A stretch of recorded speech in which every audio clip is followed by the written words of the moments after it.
warahmatullahi wabarakatuh. Kami dari kelompok 7 akan mempresentasikan materi tentang administrasi personalia sekolah. Yang pertama, pengertian dan konsep administrasi personalia. Secara etimologis, administrasi berasal dari bahasa Latin yang terdiri dari kata ad dan ministro.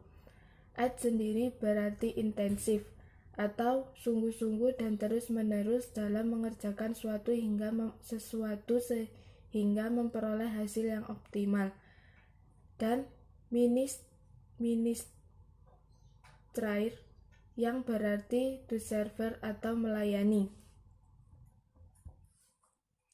Secara konsep, personalia ditangani oleh para manajer agar aktivitas mereka dapat dipertahankan dan semakin meningkat.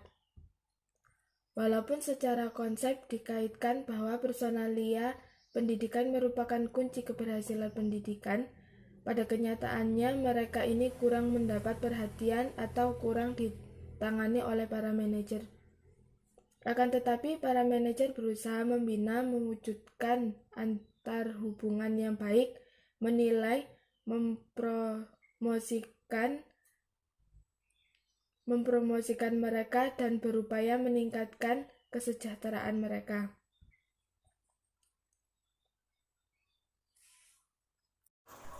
Di sini saya akan menyampaikan materi selanjutnya, yaitu bidang layanan administrasi personalia. Dalam administrasi personalia bidang pendidikan tercakup beberapa bagian personalia, diantaranya adalah yang pertama, administrasi personalia bagian tata usaha atau TU. Itu adalah memiliki peran yang sangat penting dalam terlaksananya semua kegiatan sekolah, mulai dari penerimaan siswa baru hingga kegiatan keseluruhan kesiswaan. Bagian administrasi bagian tata usaha mempunyai kegiatan, yaitu yang pertama, organisasi dan struktur tata usaha. Jadi di sini sebagai TU, kita itu harus mempunyai organisasi atau struktur tata usaha yang jelas. Untuk yang kedua, yaitu anggaran kepegawaian dan personalia sekolah.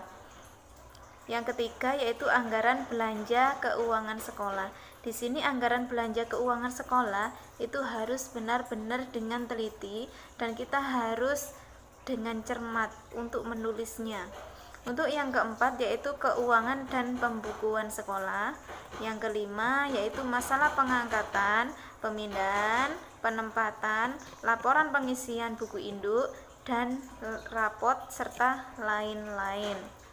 Yang kedua, yaitu administrasi personalia bidang murid atau siswa. Adapun administrasi murid atau siswa meliputi yang pertama, yaitu organisasi perkumpulan murid. Di sini biasanya perkumpulan murid itu bisa disebut dengan paguyuban, seperti itu ya. Untuk yang kedua, masalah dan kesejahteraan murid. Yang ketiga, penilaian dan pengukuran kemajuan murid. Yang keempat, yaitu bimbingan penyuluhan bagi murid-murid. Untuk materi yang ketiga, yaitu administrasi personalia bidang kepegawaian dan guru. Di sini pegawai adalah semua orang yang bergabung dalam kerjasama pada suatu sekolah atau lembaga untuk melaksanakan tugas-tugas dalam mencapai tujuan pendidikan.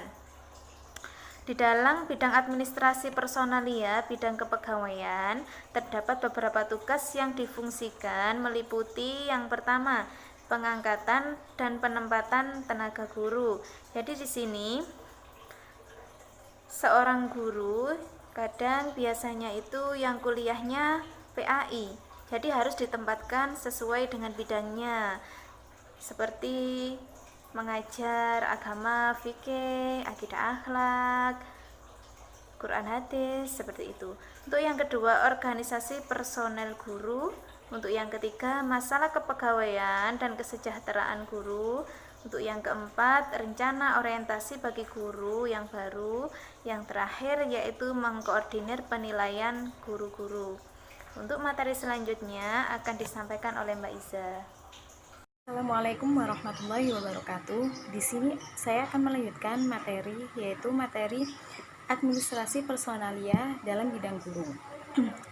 Administrasi personalia dalam bidang guru ini terdapat beberapa tugas yang supervisi pengajaran yang harus dimiliki guru, meliputi yaitu 1. Usaha membangkitkan dan merangsang semangat guru-guru dan pegawai-pegawai tata usaha dalam menjalankan tugasnya masing-masing dengan sebaik-baiknya. Yang kedua, usaha mengembangkan, mencari dan menggunakan metode-metode baru dalam mengajar dan belajar yang lebih baik. Yang ketiga, mengusahakan dan mengembangkan kerjasama yang baik antara murid, guru, dan pegawai tata usaha sekolah. Yang keempat, mengusahakan cara-cara menilai hasil-hasil pendidikan dan pengajaran. Yang kelima yaitu usaha mempertinggi mutu dan pembelajaran guru-guru melalui pembelajaran di sekolah. Dan yang selanjutnya adalah proses administrasi personalia.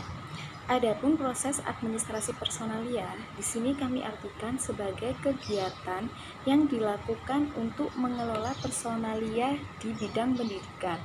Secara umum, proses administrasi personalia membicarakan tentang perencanaan, pengembangan antara hubungan personalia, penilaian dan promosi, kesejahteraan, hingga penelitian personalia.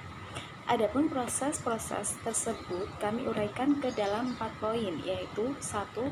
Rencana pengadaan personel. Yang kedua, penataan, pengangkatan dan penempatan calon pegawai atau personel.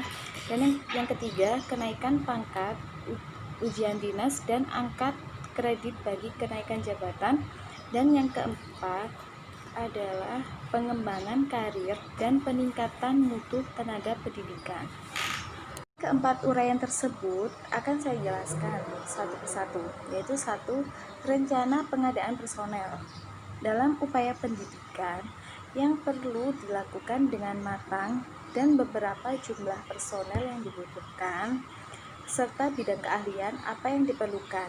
Hal ini harus disesuaikan dengan kebutuhan lembaga pendidikan yang bersangkutan.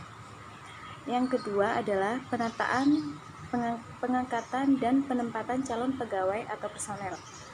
Yang dimaksud adalah agar para personel dapat melaksanakan tugasnya secara tepat dan berhasil. Perlu ditata dengan memperhatikan beberapa hal seperti berikut ini, yaitu 1. Latar belakang pendidikan. Yang kedua, pengalaman kerja. Yang ketiga, kemungkinan pengembangan atau peningkatan karirnya. Dan yang keempat adalah sikap atau penampilan dan sifat atau kepribadiannya. Dan yang ketiga adalah kenaikan pangkat, ujian dinas, dan angkatan kredit bagi kenaikan jabatan, yaitu ada beberapa jenis kenaikan pangkat, yaitu 1. Kenaikan pangkat reguler. Yang kedua, kenaikan pangkat pilihan. Yang ketiga, kenaikan pangkat istimewa. Dan yang keempat, ada kenaikan pangkat pengabdian. Oke, sekarang yang keempat, pengembangan karir dan peningkatan mutu tenaga kependidikan, yaitu pentingnya pengembangan karir tenaga pendidikan didasarkan atas kemanfaatan dan pemenuhan kebutuhan lembaga pendidikan melalui pengembangan karir.